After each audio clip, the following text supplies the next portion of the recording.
Hello guys, welcome to my channel. तो आज हम देखने वाले हैं क्लास 8 का चैप्टर फर्स्ट है संसाधन।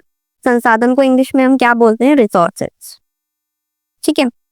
मोना और राजू अपना घर साफ करने में अम्मा की मदद कर रहे थे। इन सभी चीजों को देखो, कपड़ों को, बर्तन, अनाज, कंघा, शहद की बोतल, किताबें, इनमें से प्रत्येक उपयोगी है यानी यूजफुल है, मोना ने कहा। इसलिए ये महत्वपूर्ण है, इम्पोर्टेंट है। अम्मा ने कहा ये संसाधन है। संसाधन क्या होते हैं? यहाँ से आपको डेफिनेशन मिलेगी संसाधन की। ठीक है। अम्मा से राजू ने प्रश्न पूछा। अम्मा ने क्या बताया? प्रत्येक वस्तु जिसका उपयोग आवश्यकताओं को पूरा करने के लिए किया जाता है। हर एक वस्तु जिसका उपयोग यानी यूज हम करते हैं अपनी आवश्यकता यानी जरूरतों को पूरा करने के लिए, तो उसको हम क्या बोलते हैं? संसाधन बोलते हैं।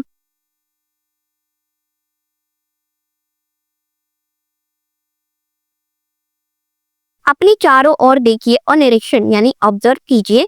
कुछ संसाधन के विविध प्रकार यानी डिफरेंट टाइप्स होते हैं, उनको पहचानने में सक्षम होंगे आप, यानी उसको आइडेंटिफाई करने के लिए आप एबल होंगे। आप प्यास लगने पर जो जल पीते हैं, आप अपने घर में जिस विद्युत यानी इलेक्ट्रिसिटी का उपयोग करते हैं, घर से स्कूल पहुंचने के लिए उपयोग किया गया रिक्शा, पाठ्य पुस्तक जिसका उपयोग, पाठ्य पुस्तक क्या होती है? टेक्स्ट बुक, जिसका उपयोग आप अध्ययन यानी स्टडी करने के लिए करते हैं, ये सभी क्या है? संसाधन है। आपके पिता ने आपके लिए नाश्ता तैयार किया है, उन्होंने जिन ताजी सब्जियों का उपयोग किया है वे सभी क्या है? संसाधन है। वे भी एक क्या है? संसाधन है। तो ये संसाधन के क्या थे? एग्जाम्पल्स। आपको एग्जाम्पल्स लिखने हैं तो आप यहाँ से लिख सकते हैं। जल, विद्युत, रिक्शा, सब्जियां और पाठ्य पुस्तक, सभी में कुछ एक जैसा क्या है यानी कॉमन क्या है? उनमें से सभी वस्तुओं का उपयोग आपके द्वारा किया गया है, आपके द्वारा किया है, इसलिए वे क्या उपयोगी यानी यूजफुल है।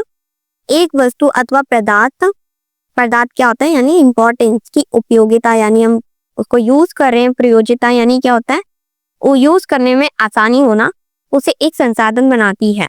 ठीक है। एक वस्तु और पदार्थ को कब वो संसाधन बनते हैं? जब उसका हम यूज करते हैं, अथवा प्रयोज्यता उसे एक संसाधन बनाती है। राजू जानना चाहता था कि कोई भी वस्तु संसाधन कैसे बनती है, तो ये आप क्वेश्चन बना सकते हैं यहाँ से। अम्मा ने बच्चों को बताया वस्तुएं उस समय संसाधन बनती हैं जब उनका कोई मूल्य होता है यानी वैल्यू होती है। इसका प्रयोग अथवा उपयोगिता उसे मूल्य प्रदान करती है। जब भी हम उसका यूज करेंगे तो उसको मूल्य प्रदान होगा, मतलब उसको वैल्यू होगी उसकी। सभी संसाधन मूल्यवान होते हैं यानी इंपॉर्टेंट होते हैं, मूल्यवान होते हैं। ठीक है। मूल्यवान यानी वैल्यू होती है उसकी कुछ। ठीक है। मूल्य का अर्थ क्या होता है? महत्व यानी वर्थ। ठीक है। कुछ संसाधनों का आर्थिक मूल्य होता है यानी इकोनॉमिक इंपॉर्टेंस होती है। ठीक है, इकोनॉमिक वैल्यू होती है, जबकि कुछ संसाधनों का आर्थिक मूल्य नहीं होता है। उदाहरण अर्थात यानी एग्जाम्पल के लिए हम धातु क्या होती है? मेटल्स होते हैं, आर्थिक मूल्य होता है। मेटल्स का इकोनॉमिक वैल्यू होता है ना। लेकिन एक मनोरथ भूदृश्य यानी जो बहुत ज्यादा ब्यूटीफुल लैंड प्लेस हम देखते हैं, उसका आर्थिक मूल्य नहीं होता है, लेकिन उसको देखने के बाद हमें बहुत अच्छा फील होता है ना। परंतु ये दोनों संसाधन महत्वपूर्ण होते हैं और मनुष्य की आवश्यकताओं को पूरा करते हैं। ठीक है। कुछ संसाधन समय के साथ आर्थिक रूप से मूल्यवान भी हो सकते हैं। आपकी दादी के घरेलू नुस्खे, होम रेमेडीज, आज कोई वाणिज्यिक मूल्य नहीं है यानी कमर्शियल इंपॉर्टेंस नहीं है उसका।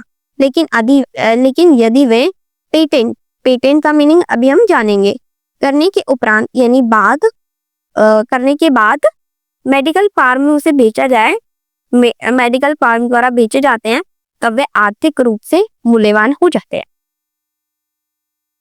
पेटेंट का मीनिंग देख लेते हैं। इसका तात्पर्य यानी मीनिंग ये है कि किसी विचार यानी आइडिया अथवा आविष्कार, ठीक है, पर एकमात्र अधिकार होता है यानी उसका एक ही इंसान का अधिकार, मतलब एकमात्र अधिकार उसी का है, उसी को हम क्या बोलते हैं? पेटेंट बोलते हैं।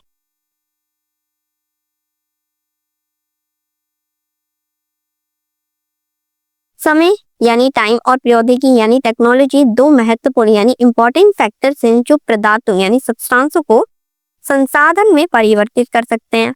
ठीक है, पदार्थों यानी सब्सटेंसेस को रिसोर्सेस में चेंज कर सकते।